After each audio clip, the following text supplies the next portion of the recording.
ഇന്നലെ പാമ്പൻ പാലത്തിന്റെ ഉദ്ഘാടനത്തിനോ ഔദ്യോഗിക പരിപാടിക്കെത്തിയ പ്രധാനമന്ത്രിയെ സ്വീകരിക്കാനോ എത്താത്ത തമിഴ്നാട് മുഖ്യമന്ത്രി എം.കെ. സ്റ്റാലിനെതിരെ പ്രതിഷേധം വ്യാപകമാകുന്നു. സ്റ്റാലിനെതിരെ രൂക്ഷ വിമർശനവുമായി ബി.ജെ.പി. സംസ്ഥാന അധ്യക്ഷൻ കെ അണ്ണാമലൈ രംഗത്തെത്തി. സ്റ്റാലിൻ രാജ്യത്തെ പ്രധാനമന്ത്രിയെ അപമാനിച്ചു, മുഖ്യമന്ത്രി സ്വന്തം ഉത്തരവാദിത്തം നിർവഹിക്കുന്നതിൽ പരാജയപ്പെട്ടുവെന്നും അണ്ണാമലൈ പറഞ്ഞു വെക്കുന്നുണ്ട്. എം.കെ. സ്റ്റാലിൻ കഴിഞ്ഞ ദിവസം പ്രധാനമന്ത്രി നരേന്ദ്രമോദി തമിഴ്നാട്ടിലെത്തിയപ്പോൾ ഊട്ടിയിലേക്ക് പോയിരുന്നു.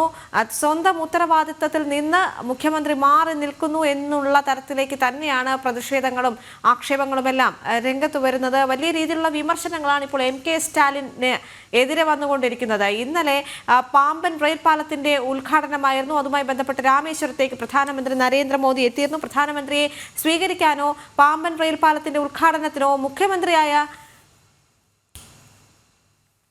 എം.കെ. സ്റ്റാലിൻ എത്തിയിരുന്നില്ല എന്നതാണ് ഏറ്റവും പ്രധാനപ്പെട്ട കാര്യം. അതുമായി ബന്ധപ്പെട്ടാണ് ഇപ്പോൾ പ്രതിഷേധങ്ങൾ ഉയർന്നു വരുന്നത്. അഖിൽ പാലോട്ടുമഠം ചേരുന്നുണ്ട് വിവരങ്ങളുമായി. അഖിൽ, കഴിഞ്ഞ ദിവസം ഏറ്റവും കൂടുതൽ ശ്രദ്ധിക്കപ്പെട്ടത് ലോകത്തിൽ തന്നെ ലോകരാഷ്ട്രങ്ങൾ തന്നെ ചർച്ച ചെയ്തേക്കാവുന്ന പാമ്പൻ റെയിൽ പാലത്തിന്റെ ഉദ്ഘാടനവുമായി ബന്ധപ്പെട്ട് പ്രധാനമന്ത്രി നരേന്ദ്രമോദി രാമേശ്വരത്തെത്തിയിരുന്നു. പക്ഷേ അവിടുത്തെ മുഖ്യമന്ത്രിയായ എം.കെ. സ്റ്റാലിൻ അതിൽ പങ്കെടുത്തിരുന്നില്ല. പ്രധാനമന്ത്രിയെ സ്വീകരിക്കാനോ അല്ലെങ്കിൽ ഈ ഉദ്ഘാടന ചടങ്ങിൽ പങ്കെടുക്കാനോ അദ്ദേഹം എത്തിയിരുന്നില്ല എന്നത് വളരെ വലിയൊരു സംസാര വിഷയമായിരുന്നു. തന്റെ ഉത്തരവാദിത്തത്തിൽ നിന്ന് എം.കെ. സ്റ്റാലിൻ മാറി നിന്നു എന്നത് വളരെ ഗുരുതരമായ ഒരു വീഴ്ച തന്നെയല്ലേ?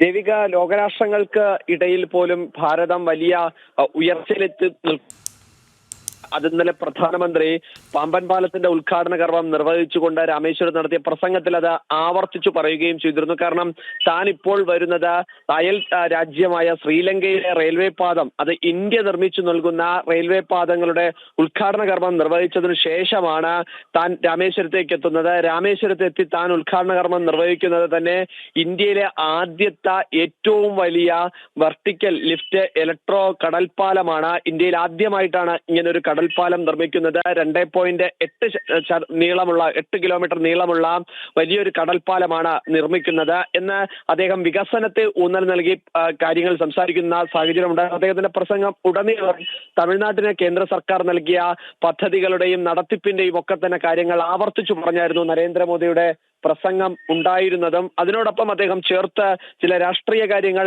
പറയുകയും സംസ്ഥാന സർക്കാരിനെതിരെ ചില വിമർശനങ്ങൾ ഉന്നയിക്കുകയും ഒക്കെ തന്നെ ചെയ്തിരുന്നു. പക്ഷേ ആദ്യഘട്ടം മുതൽ, കാരണം ഒരു പ്രോട്ടോകോൾ ഉണ്ട്, പ്രധാനമന്ത്രി, രാഷ്ട്രപതി എന്നിവർ ഒരു സംസ്ഥാനത്തേക്ക് എത്തുമ്പോൾ ആ സംസ്ഥാനത്ത് സ്വീകരിക്കാൻ എത്തുന്നവരുടെ ഒരു പ്രോട്ടോകോൾ ഉണ്ട്. പ്രധാനമന്ത്രിയും രാഷ്ട്രപതിയും ഒക്കെ പങ്കെടുക്കുന്ന പരിപാടിയിൽ പങ്കെടുക്കുന്നവരുടെ ഒരു പ്രോട്ടോകോൾ ഉണ്ട്. കാരണം പ്രോട്ടോകോൾ അത് സ്റ്റേറ്റ് പ്രോട്ടോകോൾ നാഷണൽ പ്രോട്ടോകോളിന് അയച്ചു കൊടുത്ത് അവർ അപ്രൂവലാക്കി കൊടുക്കുന്ന വ്യക്തികൾ മാത്രമാണ് ഇപ്പോൾ സ്വീകരിക്കാൻ പോകുന്നത്, യാത്ര അയക്കാൻ പോകുന്നത്. അതിനോടൊപ്പം തന്നെ ആ പരിപാടികളിൽ പങ്കെടുക്കാൻ പോകുന്നതെല്ലാം തന്നെ അത്തരത്തിലുള്ള ആൾക്കാർ മാത്രമായിരിക്കും പ്രോട്ടോകോൾ പ്രകാരം പോവുക. ഇപ്പോൾ രാഷ്ട്രപതി വരുന്ന പരിപാടിക്കും ഉപരാഷ്ട്രപതി വരുന്ന പരിപാടിക്കും കൃത്യമായും കർശനമായും ഗവർണർ പങ്കെടുത്തിരിക്കണം എന്നുള്ളത് അതൊരു നിർദ്ദേശമാണ്.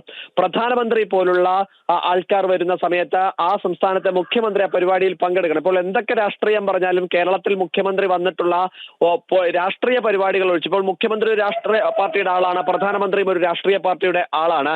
അപ്പോൾ സ്വാഭാവികമായും രാഷ്ട്രീയ പാർട്ടിക്കായി സംസ്ഥാനത്തേക്ക് ഇപ്പൊ പ്രധാനമന്ത്രി എത്തിയാൽ സ്വീകരിക്കാൻ മുഖ്യമന്ത്രി പോകണം എന്നുള്ള കാര്യമില്ല. പക്ഷെ ഔദ്യോഗികമായി സർക്കാർ പരിപാടിക്ക് എത്തുന്ന സമയത്ത് കൃത്യമായും മുഖ്യമന്ത്രി പോയി സ്വീകരിക്കണം എന്നുള്ളത് ഒരു കർശനമായിട്ടുള്ള ഒരു നിർദ്ദേശമാണ്, അല്ലെങ്കിൽ അതൊരു പ്രോട്ടോകോൾ ആണ്. കേരളത്തിൽ വരുന്ന സമയത്ത് പോലും രാഷ്ട്രീയമായി വിയോജിപ്പുള്ളപ്പോൾ പോലും പ്രധാനമന്ത്രിയെ സ്വീകരിക്കാൻ പലതവണ കേരളത്തിന്റെ മുഖ്യമന്ത്രയായ പിണറായി വിജയൻ പോയിട്ടുണ്ട് എന്നുള്ളതൊരു യാഥാർത്ഥ്യമായി നമ്മുടെ മുമ്പിൽ നിൽക്കുന്ന ഒരു കാര്യവുമാണ്. പക്ഷേ എം.കെ. സ്റ്റാലിൻ കുറച്ചുകൂടി ഇടുങ്ങിയ ചിന്താഗതിയോടുകൂടി, രാഷ്ട്രീയ സങ്കുചിതാവസ്ഥയുടെ ആ ഇടുങ്ങിയ ചിന്താഗതിയോടുകൂടി ഇന്നലെ പെരുമാറി എന്നുള്ളതാണ് ഇപ്പോൾ ബി.ജെ.പി. മുന്നോട്ട് വയ്ക്കുന്ന ഒരു ആരോപണം. അതിന് പ്രധാനപ്പെട്ട ഒരു കാരണം പാമ്പൻ പാലത്തിന്റെ ഉദ്ഘാടനം 1 മാസം മുമ്പ് തന്നെ തീരുമാനിച്ചതാണ്. പ്രധാനമന്ത്രിയുടെ പരിപാടിയൊക്കെ അങ്ങനെയാണ് തീരുമാനിക്കുക. മാസങ്ങൾക്ക് മുമ്പ് തീരുമാനിച്ച പരിപാടി അദ്ദേഹം ശ്രീലങ്കൻ സന്ദർശനം നടത്തുന്നു. സന്ദർശനത്തിന്റെ ഭാഗമായി തിരികെ ഇന്ത്യയിലേക്ക് എത്തുന്ന വഴിക്ക് രാമേശ്വരത്ത് ഇറങ്ങി പാലത്തിന്റെ ഉദ്ഘാടന കർമ്മം നിർവഹിച്ചതിനു ശേഷം മാത്രമായിരിക്കും ഡൽഹിയിലേക്ക് പോവുക എന്നുള്ള തീരുമാനമുണ്ടായിരുന്നത്. ഇവിടെ സ്റ്റാലിന്റെ ഇടുങ്ങിയ ചിന്താഗതി കാണിക്കേണ്ട ഇടമല്ലായിരുന്നല്ലോ അത്. മാത്രമല്ല, ഇത്തരത്തിൽ പ്രോട്ടോകോൾ ലംഘിച്ചതുമായി ബന്ധപ്പെട്ട് സ്റ്റാലിൻ തീർച്ചയായും മറുപടി പറയേണ്ട സാഹചര്യമുണ്ടല്ലോ. ഉറപ്പായിട്ടും ദേവിക, ഇതിൽ വലിയ പ്രതിഷേധം ഉയരും എന്നുള്ള കാര്യത്തിൽ ഒരു സംശയവുമില്ല. കാരണം സ്റ്റാലിനെ സംബന്ധിച്ചിടത്തോളം സ്റ്റാലിൻ ഇപ്പോൾ കേന്ദ്ര സർക്കാരിനെതിരെ വലിയ ഒരു സമരത്തിന് പ്രഖ്യാപനം നടത്തുന്നു. ഇതര സംസ്ഥാനങ്ങളിൽ, അതായത് BJP ഇതര സംസ്ഥാനങ്ങളിലൊക്കെ തന്നെ ഈ ആൾക്കാരെയൊക്കെ കൂട്ടി ഈ മണ്ഡല പുനർനിർമ്മാണവുമായി ബന്ധപ്പെട്ട്, അതായത് ലോക്സഭാ മണ്ഡലത്തിന്റെ പുനർനിർമ്മാണവുമായി ബന്ധപ്പെട്ട് വലിയ പ്രതിഷേധത്തിന് നേതൃത്വം നൽകുന്നു. ആ ഘട്ടത്തിലാണ് ഇപ്പോൾ ഇങ്ങനെ ഒരു തീരുമാനം സ്റ്റാലിന്റെ ഭാഗത്തിരുത്തി.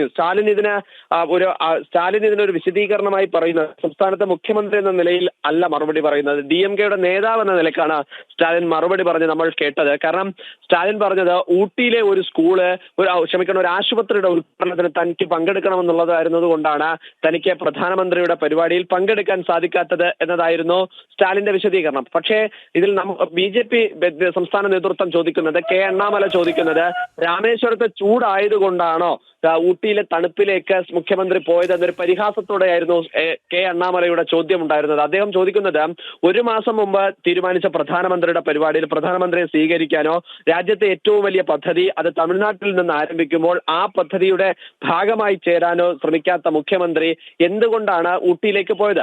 ഇപ്പോൾ ഒരു മാസം മുമ്പ് തീരുമാനിച്ച പരിപാടിയാണ്. അപ്പോൾ അവരുടെയൊക്കെ പ്രോഗ്രാം അങ്ങനെയാണ് തീരുമാനിക്കുക. അപ്പോൾ ആ പ്രധാനമന്ത്രി വരുന്ന പരിപാടിയിൽ പങ്കെടുക്കണമെന്ന മുഖ്യമന്ത്രിയുടെ പരിപാടി തീരുമാനിക്കുമ്പോൾ ഈ 6-ാം തീയതിയുള്ള പരിപാടിയിൽ നിന്ന് ഇന്ന് 7-ാം തീയതിയിൽ വേണമെങ്കിലും ഊട്ടിയിലെ ആശുപത്രിയുടെ ഉദ്ഘാടന കർമ്മം വെക്കാം എന്നുള്ളതായിരുന്നു BJP നേതൃത്വം പറയുന്നത്. അങ്ങനെ ഒരു സാങ്കേതികത്വമുണ്ട്. പക്ഷേ മുഖ്യമന്ത്രിയുടെ ആ പൊളിറ്റിക്കൽ സ്റ്റാൻഡ് കാണിക്കുന്നതിലേക്ക് വേണ്ടിയിട്ടാണ്, അല്ലെങ്കിൽ രാഷ്ട്രീയമായ ഒരു നിലപാട് കാണിക്കുന്നതിലേക്ക് വേണ്ടിയിട്ടാണ് എന്നുള്ള കാര്യത്തിൽ ഒരു സംശയവുമില്ല. കാരണം പ്രധാനമന്ത്രിയുമായി പോർക്കളത്തിൽ നിൽക്കുക എന്നുള്ളത് തന്നെയാണ് സ്റ്റാലിൻ തീരുമാനിച്ചിരിക്കുന്നത്. പക്ഷേ അതിനെതിരെ വ്യാപകമായി തമിഴ്നാട്ടിൽ പ്രതിഷേധമായിരുന്നു. കാരണം ഇന്നലെ ഈ രാമനാഥപുരത്ത് ഈ ഉദ്ഘാടനം നടക്കുന്ന രാമേശ്വരം എന്ന ആ സ്ഥലത്ത് ലോക്സഭാ മണ്ഡലം എന്ന് പറയുന്നത് രാമനാഥപുരമാണ്, ആ ജില്ല എന്ന് പറയുന്നത് രാമനാഥപുരമാണ്.